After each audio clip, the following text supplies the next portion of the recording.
Dear guests, welcome to our museum Heritage. We are proud of our museum. It was opened on the 4th of May in 2012. The main aim is to give our visitors a valid idea of time, events, people. Today we will make a little trip through our museum. Our excursion will begin from the stand from the history of Ivye and will end at the stand The Great Patriotic War. Each town, as each person, has its biography and its fate. Our marvelous Greenbush part of Republic has its glorious history, though there weren't any world-famous events there.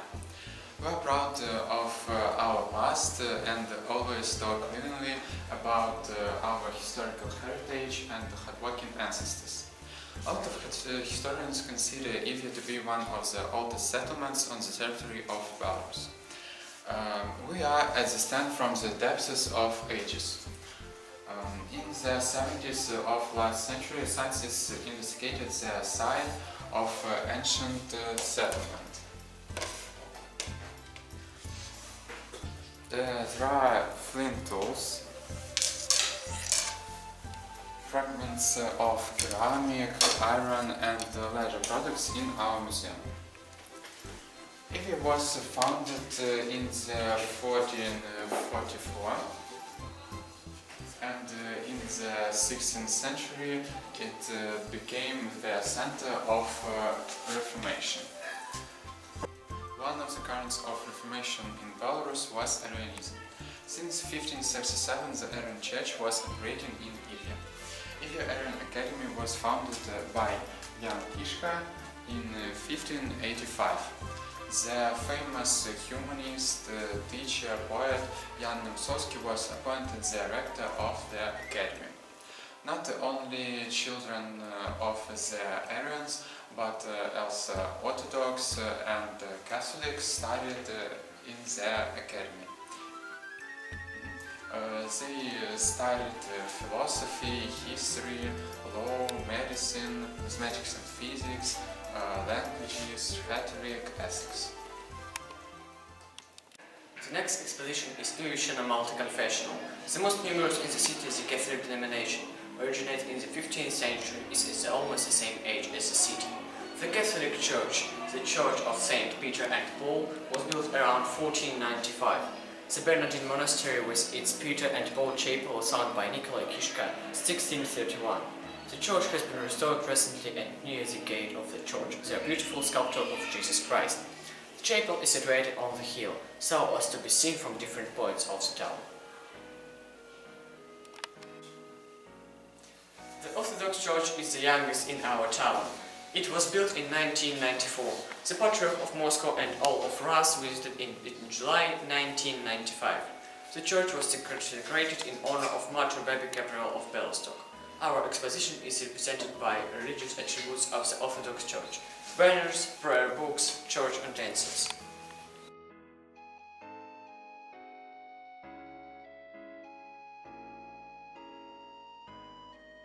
In the 16th century, our skids of Moroshizna appeared new inhabitants, the Tatars. They occupied 19 lords.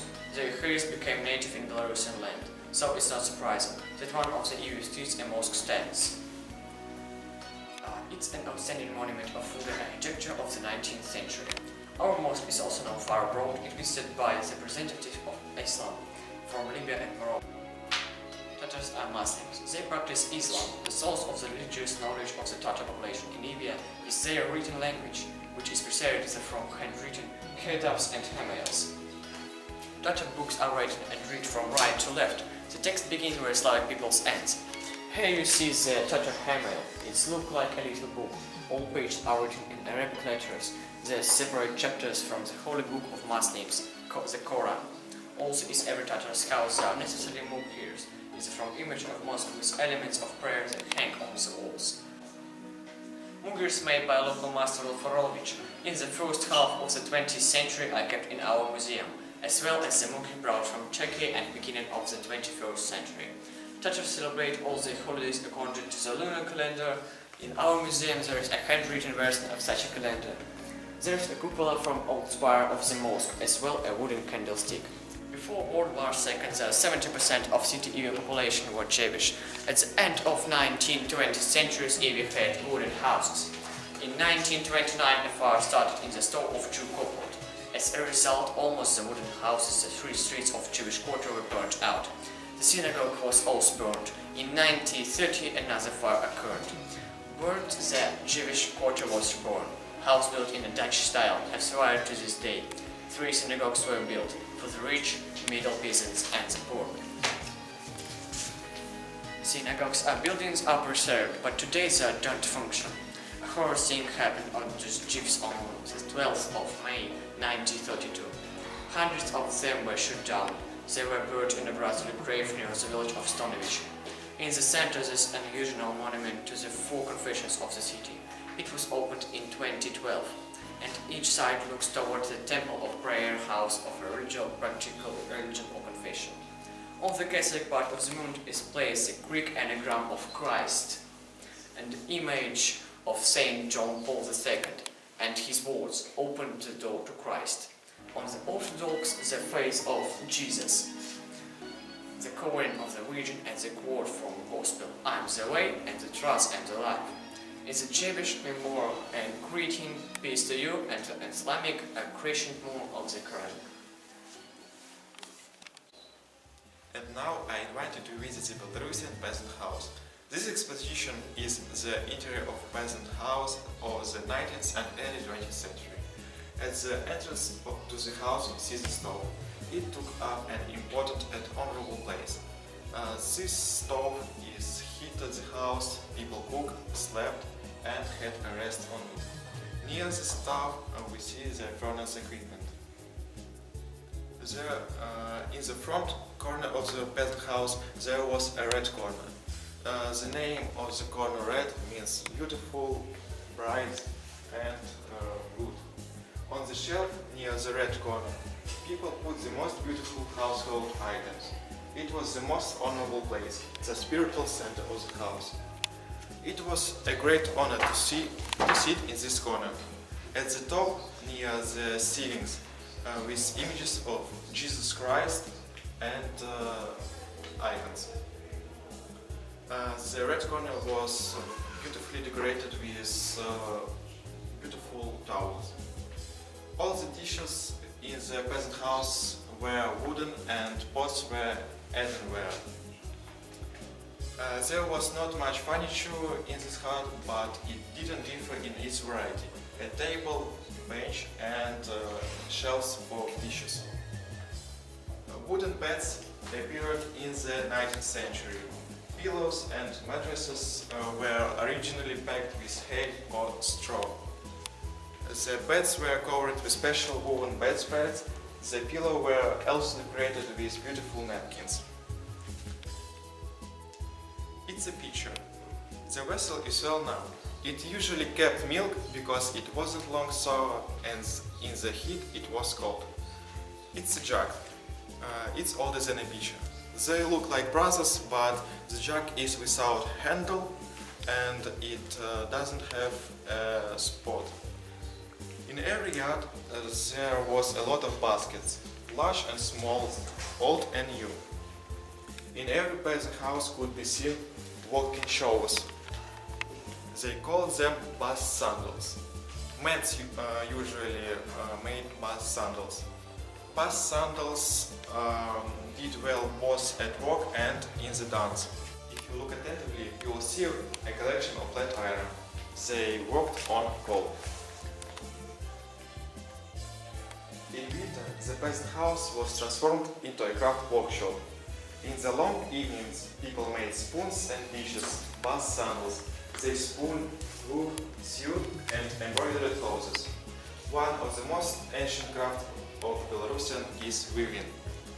In our house there are some weaving devices, a flax, spinning wheel, yarn and others.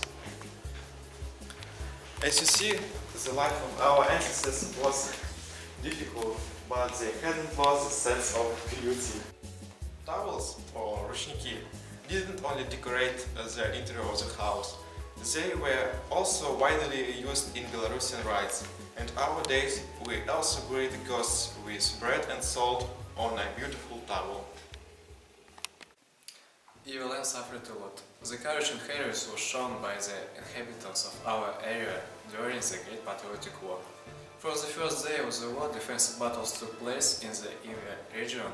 Ivye district was defended by the 34th Samara Ulyanovsky Iron Division. It was commanded by Colonel Kuzma Nikitovich Goritsky. On the 29th of June 1941, the Nazis captured Ivye and established it as a new order.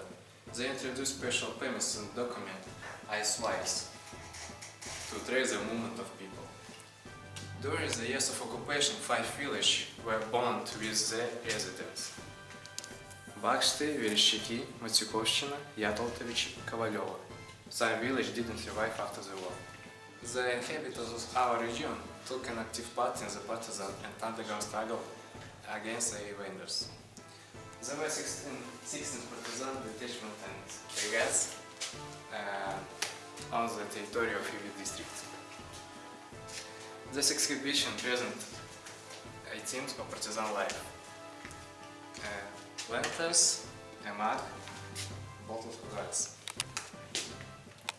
On the 8th of July 1944, Ivye was liberated from German fascist invaders. In our museum you can see awards, certificates and documents of our veterans, our countrymen of different nationalities.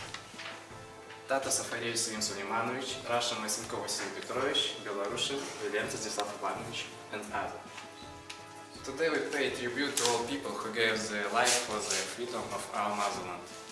Studying tradition and culture of the country and our town, we will continue our history. We hope that the memory of our town will remain with you. We are proud of our past and we will always talk willingly about our historical heritage and our hardworking ancestors. Thanks for your attention.